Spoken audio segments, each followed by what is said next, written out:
جو ذمہ داری کا احساس رکھ کر بات کریں، ایک ایک لفظ یہ سمجھتے ہوئے زبان سے نکالیں کہ مجھے کہیں اس کی جواب دہی کرنی پڑے۔ گالی ان کی زبان پر نہیں ہونی چاہیے، ان کو جھوٹے الزامات دوسروں پر نہیں رکھنے چاہیے، بہتان نہیں کرنے چاہیے، عوام کو دھوکے نہیں دینے چاہیے، ان کو بالکل ایمانداری کے ساتھ جچے تلے الفاظ میں مخاطب کر کے صحیح بات سمجھائی جائے۔ اول لوگوں کا خیال تھا کہ ہمارے ملک کے لوگ اس طرح کی تقریروں کے عادی نہیں ہیں،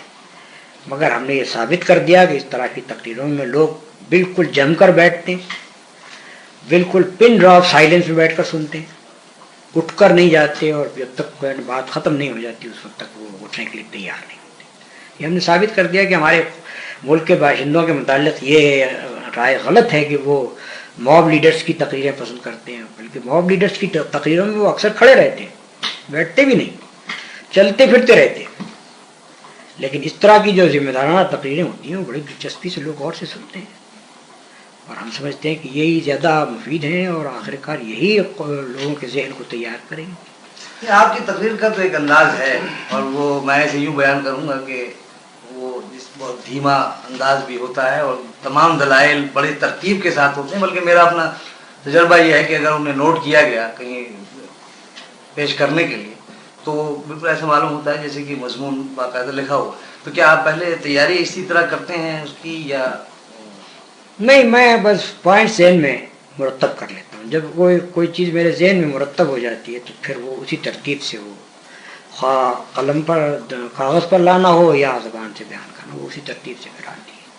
صرف اتنا سوچ کر مجھے مرتب کرنا ہوتا ہے کس ترتیب سے مجھے بات کرنی ہے اور کیا کیا باتیں کرنی ہیں۔ مولانا آپ کی تقریریں بڑی غیر جذباتی ہوتی ہیں جیسے کہ یہاں روا ہے، اس کے باوجود نوجوان کیوں آپ سے اتنے زیادہ متاثر ہیں؟ جن میں کہ جذبات بہت ہوتے ہیں اور وہ اس طرح کی سنجیدہ اور ٹھوس تقریریں یا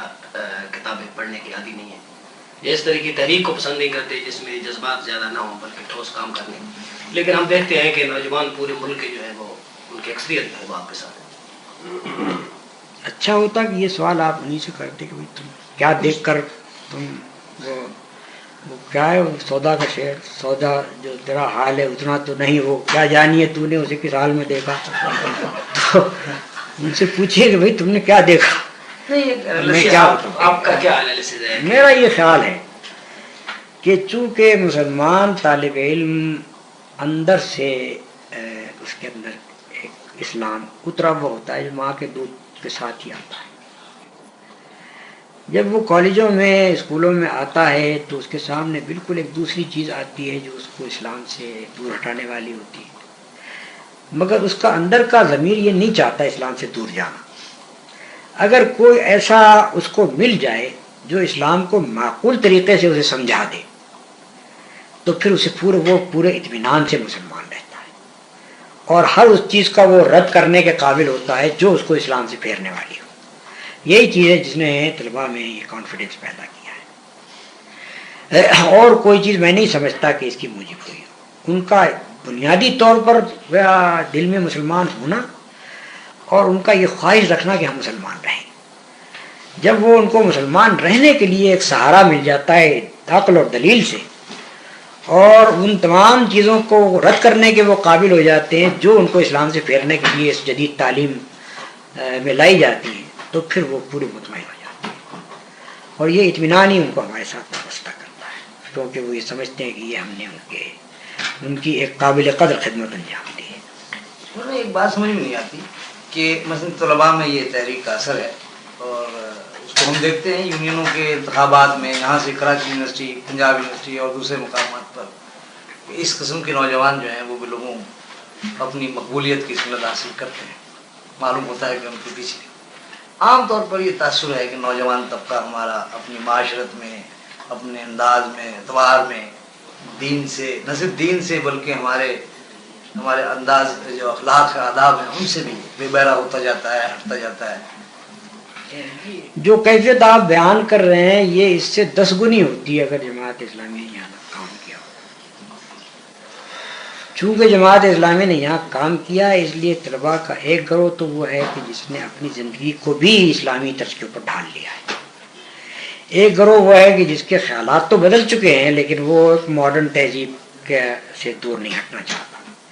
یہاں تک کہ کلمے رکھ لے گا، بال بڑھا لے گا، لیکن رہیں گے اس کے جذبات دینی، اور ہم اس پر کوئی اعتراض نہیں کرتے، ہم سمجھتے ہیں کہ رفتہ رفتہ آہستہ آہستہ خود سیدھا ہو جائے گا۔ بہت کم نوجوان ایسے ہیں کہ جو واقعی بے دین، اور ان کو بے دینی کی طرف جو چیز لے جاتی ہے وہ بد اخلاقی ہے، ان کو بد اخلاق پروفیسر اور بد اخلاق دوست یہ ان کو، اور بد اخلاق رہنما یہ ان کو غلط راستے کی طرف لے جاتے ہیں، شراب نوشی کا عادی بناتے ہیں اور دوسری برائیوں کے اندر ان کو مبتلا کرتے ہیں۔ لیکن اب خدا کا فضل ہے کہ نوجوانوں میں اب یہ اقلیت میں رہتے جا رہے ہیں، اور جو اسلام کو پسند کرتے ہیں وہ اکثریت میں آ رہے ہیں۔ پھر اس یعنی آپ کا یہ تاثر بھی ہے اور واقعہ بھی یہ ہے کہ ان کی مقبولیت کی ظاہر سے ظاہر ہوتا ہے کہ تعداد میں زیادہ ہے، پھر کیا وجہ ہے کہ ابھی تک وہی رفتار جو ہماری اس مقصد کی طرف جانے کی ہے وہ اس میں کوئی تیزی نظر نہیں آتی؟ نہیں، اس میں ابھی اتنا وقت نہیں لگا ہے جتنا کہ لگنا چاہیے، یعنی وہ نسل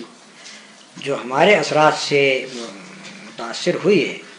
اس کو ابھی میچور ہونے اور کارفرما مقام پر آنے میں ابھی